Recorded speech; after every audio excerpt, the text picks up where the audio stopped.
لا الہ الا اللہ پڑھ لا الہ الا اللہ۔ رکن یمانی کو ہاتھ لگانا ہے، بوسہ نہیں دینا۔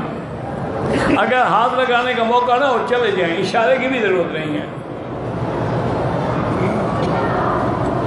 ایک آدمی سے اپنے بھتیجے تنگ ہیں، باپ کا حق بھی نہیں دیتے، اللہ ان کی مشکل حل کرے۔ وہ 2 رکعت نماز اس مشکل کے حل کے لیے روزانہ پڑھا کریں، وَاسْتَعِينُوا بِالصَّبْرِ وَالصَّلَاةِ، اور اس کے بعد حسبنا اللہ ونعم الوکیل جتنا ہو سکے پڑھتے رہیں، اللہ ان کی مدد کرے۔ آج کل تو حالات ایسے ہیں، بھتیجے کھا گئے چاچا رو رہا ہے، چاچا کھا گیا تو بھتیجے رو رہے ہیں، کیونکہ اللہ کا ڈر تو دونوں کے دل میں نہیں ہے نا۔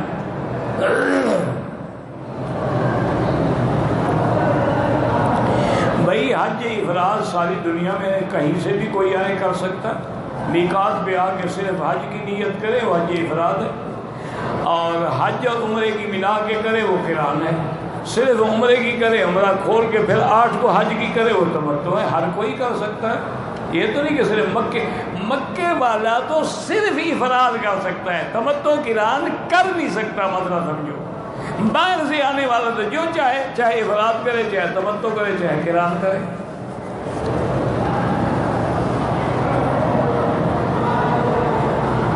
ہمارے والد جو ہیں دوسری عورتوں کی طرف مائل ہیں، والدہ بھی پریشان ہیں، اس کا یہی حل ہے کہ 2 رکعت نماز پڑھیں اور اللہ تبارک و تعالیٰ سے روزانہ 2 رکعت نماز اسی نیت سے پڑھیں گی، یا اللہ ہمارے والد کو ہدایت عطا فرما اور انہیں غلط خیالات سے اور غلط عورتوں سے محفوظ فرما۔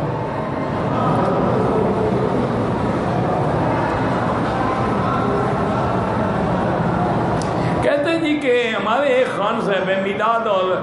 شیعوں کی مجلس کے لیے لنگر اور جانور دیتے ہیں، بالکل ناجائز ہے۔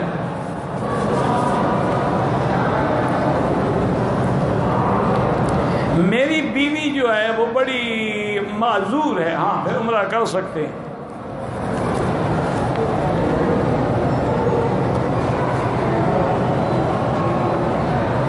بہرحال یعنی میں نے عرض کیا تھا نا، ایک ہے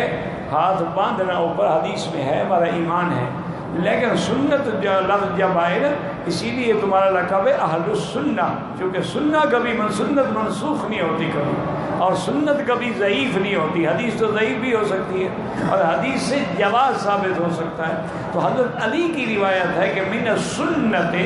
سنت یہ ہے کہ آدمی ناف کے نیچے ہاتھ باندھے، جو اوپر باندھتے ہیں کوئی مسئلہ نہیں ہے، یہ کوئی لڑائی جھگڑے کے مسئلے نہیں ہیں، یہ مستحبات ہیں۔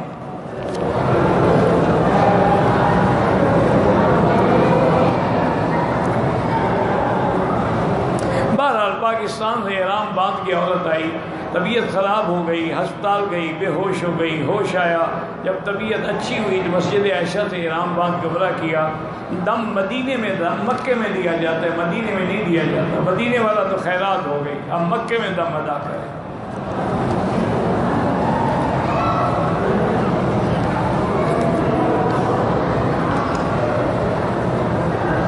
اگر ایک آدمی عمرے کے لیے آیا ہے، اس نے عمرہ ادا کر لیا ہے،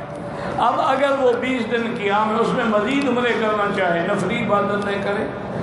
مسجد عائشہ سے کرے، مسجد جیرانہ سے کرے، لیکن افضل یہ ہے کہ طواف زیادہ کرے۔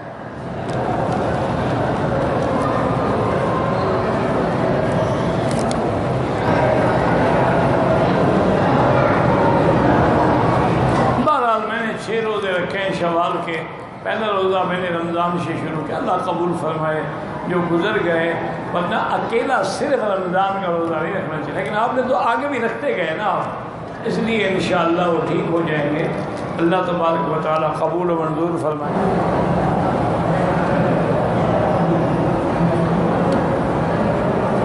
اگر کسی نے مکے میں رہتا ہے، اس نے شوال یا ذوالقعدہ میں 5 عمرے کیے ہیں، تو کوئی دم نہیں، دم تو تب ہے جب حج کرے گا، حج نہیں کرتا تو کوئی دم نہیں، چاہے 100 عمرہ کرے۔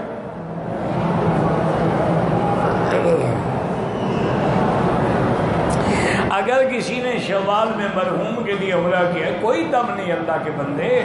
دم تب ہوتا ہے جب حج کرو گے، حج ہی نہیں کرو گے دم کس بات کا؟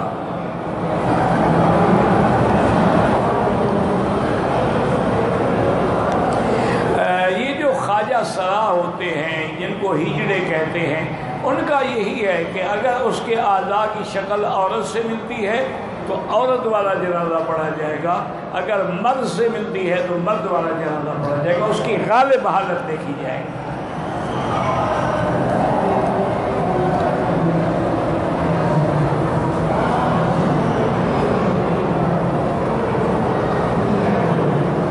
اگر ایک آدمی بغیر احرام کے حدود حرم میں داخل ہوا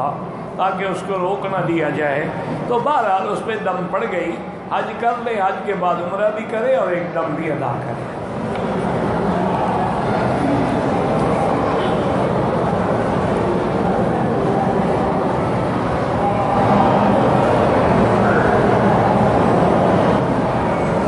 کہتے جی کہ آپ کا لکھا ہوا اگر درس ہوتا، میرے بھائی الحمدللہ ثم الحمدللہ ہمارے دروس جو ہیں وہ کتابوں کی شکل میں بھی چھپ گئے ہیں۔ دروس حرم 4 جلد چھپ گئی ہے، منہاج مسلم 2 جلد چھپ گئی ہے، اسی طرح اسلام میں عورت کا مقام 1 جلد چھپ گئی ہے،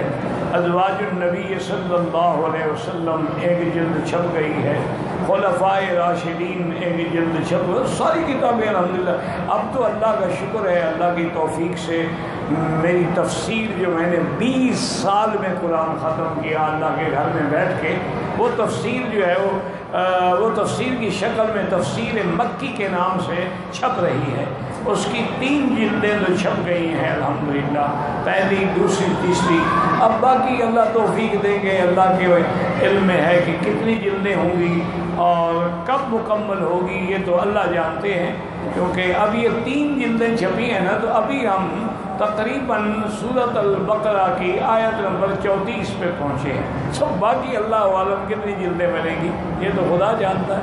لیکن الحمدللہ کام ہو رہا ہے۔ 3 جلدیں چھپ گئیں، 4تھی جلد جو ہے اس کا مسودہ مکمل ہو گیا ہے، اب اس کو تصحیح کر رہے ہیں، ترتیب دے رہے ہیں، تو انشاءاللہ ثم انشاءاللہ اللہ کرے گا پھر، چونکہ اس کی وجہ یہ ہے نا میرا بھائی، یہ جو کتاب کا چھپنا ہے نا یہ بہت بڑا مہنگا ہوتا، یعنی 1 جلد کتاب اگر چھپے نا اس پہ کم سے کم 2 لاکھ روپے خرچ ہوتے، کم سے کم۔ لیکن بہرحال اللہ تعالیٰ اہل خیر کو توفیق دے کہ وہ بیچارے مدد کرتے رہتے ہیں، کتابیں چھپتی رہتی ہیں، انشاءاللہ خدا کو منظور۔ تو آپ کو جو بھی کتاب چاہیے وہ پاکستان میں جو